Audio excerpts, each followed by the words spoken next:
નમસ્કાર, આપ જોઈ રહ્યા છો નેશન પ્લસ ન્યૂઝ. હું છું આપની સાથે હેતલ ભગત.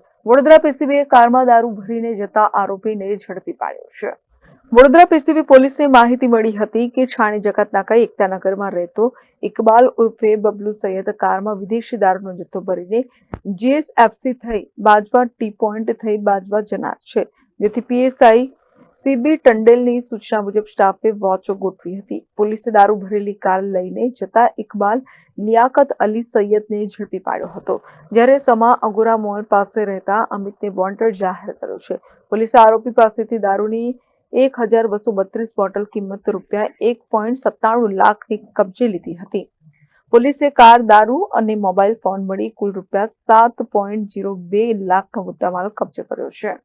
Bureau report, Nation plus news, Vadodara.